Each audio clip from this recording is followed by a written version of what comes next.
Hello, Radhe Radhe friends. तो चलिए आज हम आपको सुनाते हैं अहोई अष्टमी कथा। ये व्रत हम अपने संतान के लिए रखते हैं।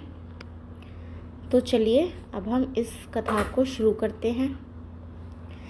प्राचीन काल में एक साहूकार था जिसके 7 बेटे और 7 बहुएं थी। इस साहूकार की एक बेटी भी थी जो दीपावली में ससुराल से मायके आई थी। दीपावली पर घर को लीपने के लिए 7 बहुएं मिट्टी लाने जंगल में गई तो ननंद भी उनके साथ चली गई। दीपावली से पहले कार्तिक बंदी अष्टमी को 7 बहुएं अपनी इकलौती नंद के साथ जंगल में मिट्टी लेने गईं। जहाँ से वे मिट्टी खोद रही थी वहीं पर स्याऊ से की मांद थी।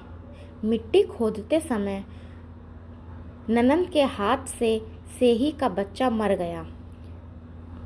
इससे क्रोध में आकर स्याऊ माता ने ननंद से कहा कि अब मैं तेरी कोख बांधूंगी। तब ननंद अपनी 7 भाभियों से प्रार्थना करने लगी कि तुम में से कोई मेरे बदले अपनी कोख बंधवा लो। सभी भाभियों ने अपनी कोख बंधवाने से मना कर दिया, लेकिन छोटी भाभी सोचने लगी, अगर मैं अपनी कोख ना बंधवाऊंगी तो सासू जी नाराज हो जाएंगी। ऐसा विचार कर ननंद के बदले छोटी भाभी ने अपने कोख बंधवा ली। उसके बाद जब उसे जो बच्चा होता वह 7 दिन बाद मर जाता।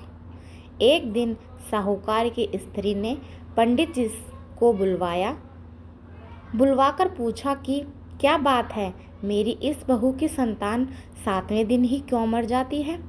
तब पंडित जी ने बहू से कहा कि तुम काली सेहू गाय की पूजा किया करो। उन्होंने बताया कि दरअसल काली गाय स्याऊ माता की भ्याली है। वह तेरी कोख छोड़े तो तेरा बच्चा जिएगा। छोटी बहू ने पूरी लगन से गाय की सेवा की। एक दिन गौ माता बोली कि मेरे जागने से पहले कोई रोज़ मेरी सफाई कर जाता है, सो आज देखूंगी। गौ माता खूब तड़के जागी तो क्या देखती है कि साहूकार के बेटे की बहू उसके नीचे सफाई आदि कर रही है। इससे गौ माता प्रसन्न हुई और बोली कि मैं तुझसे प्रसन्न हूँ, तुझे जो चाहिए वो मांग ले। तब साहूकार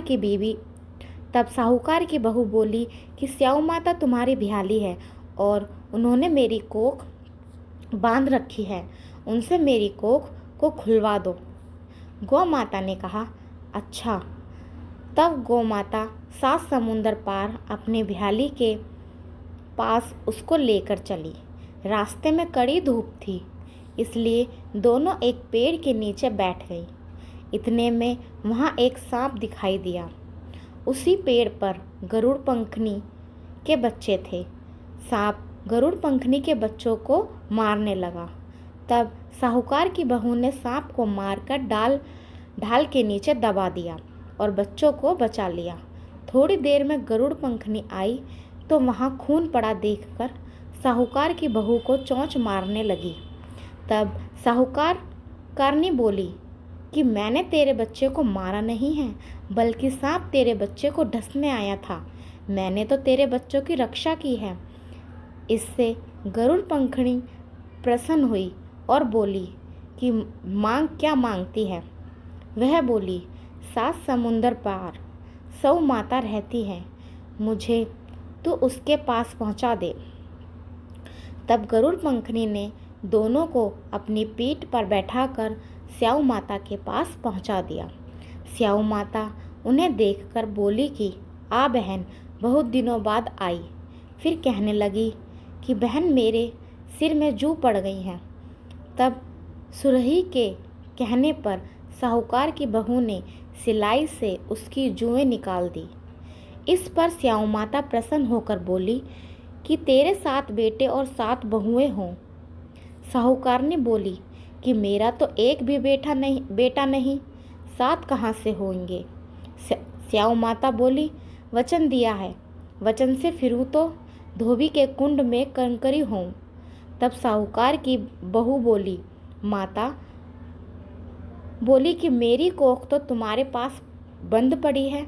जब तेरे घर में तेरे घर के तुझे 7 बेटे और 7 बहुएं मिलेंगी।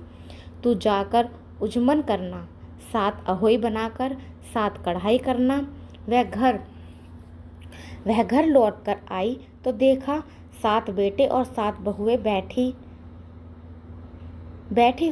बैठे हैं। खुश हो गई और उनसे 7 अहोई बनाई, 7 उजमन किए, 7 कढ़ाई की। दिवाली के दिन जेठानियाँ आपस में कहने लगी कि जल्दी जल्दी पूजा कर लो, कहीं छोटी बहू बच्चों को याद करके रोने ना लगे। काफ़ी देर तक रोने की आवाज़ नहीं आई तो जेठानी ने बच्चों को भेजा।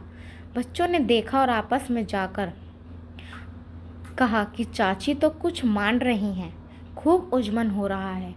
वह सुनते ही जेठानियाँ दौड़ी दौड़ी उसके घर गई और जाकर पूछने लगी कि तुमने कोख कैसे छुड़ाई? वह बोली, तुमने तो कोख बंधवाने से मना कर दिया था, मैंने बंधवा ली। अब स्याऊ माता ने कृपा करके मेरी कोख को खोल दी है। स्याऊ माता ने जिस प्रकार साहूकार की बहू की कोख खोली, उसी प्रकार हमारी भी खोलियो, सबकी खोलियो।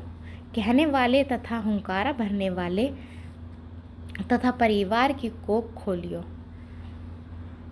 जय स्याऊ माता।